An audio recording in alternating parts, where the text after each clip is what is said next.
That's the sound of a big deal. At Wayfair, that sound happens a lot. Dream sofa for half the price? Big deal. New dining table you've been eyeing for months? Big deal. Finally picking up those last few pieces and finishing that bedroom? Now that's a really big deal.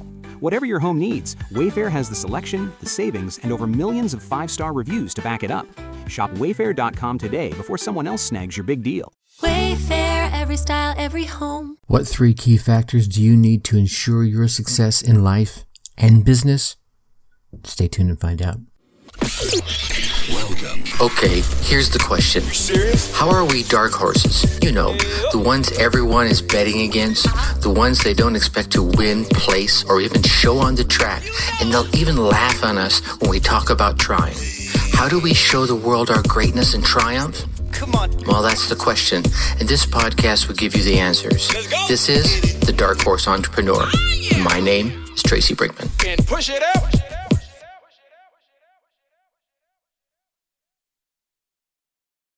Well, hello, my Dark Horse friends and family. Welcome back to your daily dose of change my life in 15 minutes or less learning. I'm your Dark Horse host. Yeah, you know who I am, Tracy Brinkman, and you, that's infinitely more important. You are a driven entrepreneur, and you're here because you're ready to start, restart, kickstart, or just start leveling up with some great marketing, personal, and business tips and results in order to build that beautiful business of yours into the empire it absolutely deserves to be. Me, I'm here hitting you with another daily success episode of the Dark Horse Entrepreneur as we dive deep into success with some actionable advice, tips, and steps designed to help you level up your game, because as we already know, when it comes to success, there are no real shortcuts except for taking those little steps every day toward your goal. And speaking of taking those little steps every day toward your goal, you know, you're going to need some perseverance, some persistence, and a whole heck of a lot of determination. So if I was going to take all the how-tos, you know, all those books that I've ever read or watched or heard or learned about, and sum them all up into a single word or a thought, it would have to be perseverance. You must persevere. And if I do a quick look over my shoulder here and eyeball all the books on my shelf and think about all the content I've consumed in my, half century plus of being on this big blue spinning globe that we call Earth, I can easily say that is the one characteristic shared by all the successful men and women that I've learned from. And I'm willing to bet that I'm going to learn from in the future. All those ones I have yet to learn from, right? Now, really, I think all of that is just to say that if you truly want to get to the core essence, the very thread, the fiber that forms the thread that is woven into the fabric of success, that's going to have to be perseverance. Now, when it comes to perseverance, there's 3 words in the English language that is often used synonymously with perseverance, but they really have slightly different meanings when it comes to the topic of success. There's persistence. Now, this is the act of holding firm and steadfast to a given purpose, state, goal, or undertaking despite obstacles, warnings, and setbacks. Okay? Determination, the quality of mind which reaches definite conclusions, a decision of character, resoluteness. Right? And then perseverance, persistent determination. Now, it's been said, and I believe it was Einstein that said it, that the definition of insanity is to do the same thing repeatedly and to expect a different result. And I know we've all heard that one quite a bit. And it makes perfect sense. Let me use some of my experience. Picture a guy sitting in his, 69 Mustang Fastback, right? His foot's on the pedal, pressing it all the way down to the floorboard as he's turning the ignition. Right? What is that? Do I smell gas? Why won't this damn thing start? Right? Well, duh, you damn bonehead. You flooded it. And if you keep persisting and trying to start it that way, it will not start. I guarantee you that. Now, a lot of you newer folks who've never enjoyed the joy of an early 60s or a late 60s or early 70s muscle car probably don't quite get that, but the rest of you totally understand what I'm saying, right? So, are you the guy sitting or the gal sitting in that car with your foot laid down on the floorboard trying to start that car and flooding it? So I guess my question here is really, when are you being persistent? And when are you acting insane? I mean, in some ways, there's really that fine line between there. If we think about the story of Walter P. Chrysler, who in 1905 bought his first car. Now, Walter is like many of the gearheads, and this is why you hear the car stories in this particular episode. Many of my old gearhead friends, and the first thing he did was took it apart, just so he could see how everything worked.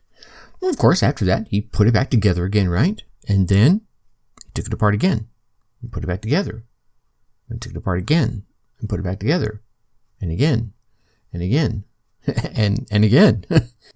Rumor has it he did this quite a few times. Now, from the outside, I'm sure you, myself, and friends and family were watching and we're thinking, is this guy insane? What's up? But this persistence to learn, applying that persistence to the business, enabled Chrysler to launch one of America's largest automotive companies in the world, enabling him to gain a level of success even beyond what he had imagined. Okay, so now let's loop back. See, for me, persistence is not insanity. Giving up on your life's purpose, or your major definite purpose, or your big goal, just because you hit a stumble, a bumble, a fall, a flat out face plant. You see, to me, that's insanity. If you think about it, as Walter broke down and reassembled that car over and over and over again, all with the same result, an assembled car, right? I mean, really, that's when you do that, you take it apart, put it back together, what do you have? The same thing. Might seem like insanity, but under the surface and inside the mind of the man doing all the work was a learning and a thought process. I imagine he was envisioning all the better ways to do this or to do that, right? Can I run that wiring this way? Or could I make this ignition better, right? How could this work more in harmony with this or that, right? How can the steering work more in harmony with the support frame? How can the engine work more in harmony with the transmission? And I'm no serious gearhead, so I'm just using top levels here. How can I replicate this assembly without the clunkiness, or how could I streamline that? I bet if I did this, I can make it go faster, longer, quieter, stronger, faster, right? I think in the end, the key to anyone's determination, the key to your determination is going to be wrapped up in this single word: decision. You're going to have to decide 150% what it is you want. You are never going to be able to reach a goal you haven't decided on, right? Right? I mean, I think Zig Ziglar used to say it's really hard to hit a goal that you can't see. Despite the sanity and the perfectly sounding reasons behind having, say, a backup plan, right? I mean, it's always really a good idea to have a backup plan.